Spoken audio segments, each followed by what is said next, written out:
Então, esse é um mercado muito forte. O de escritórios, talvez foi o nosso carro-chefe durante todo esse período, né? A gente chegou a ter 20%, 25% de logística, mas sempre o grande investimento nosso era de escritórios, né? E provavelmente vai continuar sendo o grande volume de escritórios, né?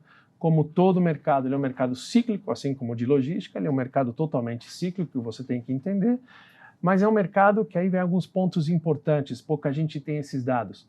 Se você olhar São Paulo, o crescimento da ocupação total em São Paulo nos últimos 20 anos é de 3% ao ano.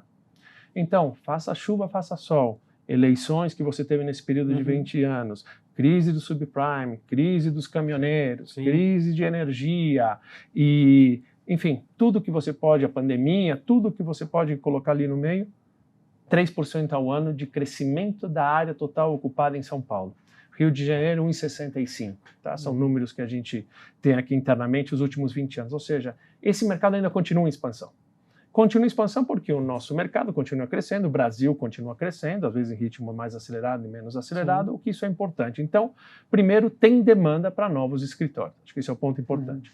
Segundo ponto importante desse mercado, sim, muita coisa foi construída, sim, muita coisa foi aprendida, e sim, foi aprendido, principalmente com a pandemia, a necessidade de qualidade de ocupação. Principalmente quando você dá flexibilidade para o seu funcionário. Flexibilidade de horários. Hoje o funcionário pode chegar a trabalhar muito mais cedo se quiser, pode sair muito mais tarde para compensar seus horários, pode não vir um determinado dia, pode ir no meio do dia. Isso significa que você tem que ter muita flexibilidade no entorno.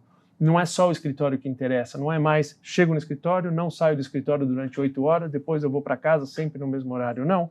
Hoje o escritório é um lugar onde você vai lá, você tem toda a cultura da sua companhia, que primeiro, no escritório você tem que ter vários cenários para trabalhar, assim como hoje a gente está aqui numa sala de reunião, improvisamos como estúdio, mas se quiser fazer uma ligação tem que ter um espaço reservado para ligação, se quiser fazer um conference call com gente de fora, a gente dela tem que ter outra área, se quiser um lugar para você ver uma minuta de contrato, você precisa ter outro cenário. Então essa questão da qualidade, mas o mais importante é a necessidade de áreas de retail, áreas de serviço dando apoio a esse escritório e transporte público.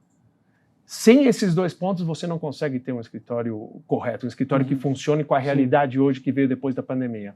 E aí é o ponto. Isso é uma questão de qualidade, a gente chama de qualidade. Qualidade de ocupação, que é esse tripé. Qualidade do escritório, a qualidade dos transportes e a qualidade de serviços. Quando você tem esses três, você tem hoje o que seria um edifício moderno, atual, contemporâneo para ocupação. A grande parte do estoque ainda não é. Essa é a transformação que tem. Então tem muita coisa que ainda sim deve ser construída e entregue e que vai ter ocupação, vai ter aceitação e vai ser substituída pelas áreas. Isso deixa para nós, claro, dois pontos. Eu tenho um mercado que ainda está crescendo, eu vou precisar de mais escritórios. Mas também tem um mercado que precisa de mais qualidade, então existe uma migração natural para a qualidade. Então, se por algum motivo, 1 ou 2 anos, eu deixo de ter esse crescimento, eu tenho a migração de qualidade. Quando eu tenho crescimento, eu tenho os dois fatores juntos. Então, acaba sendo muito positivo.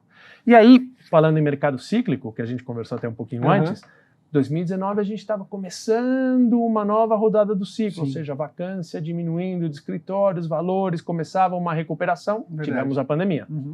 4 anos de atraso, só que voltamos ao mesmo ponto antes da pandemia, com o mesmo cenário. Escritórios de baixa qualidade, empresas mal ocupadas, e a gente deve começar a ver esse cenário de recuperação daqui para frente. Então, vai ser um mercado muito bom. E aí, quando você compara investidores em fundo imobiliário de logística, estão vendo o resultado, estão tendo os seus dividendos. Os de escritório também estão tendo os seus dividendos, mas com um valor de cota mais baixo, mais atrativo, ou seja, com maior desconto do que o de logística. O que pode representar uma oportunidade muito boa, porque o de logística talvez não tenham tanto mais ganho, mas continuam com os dividendos muito em dia.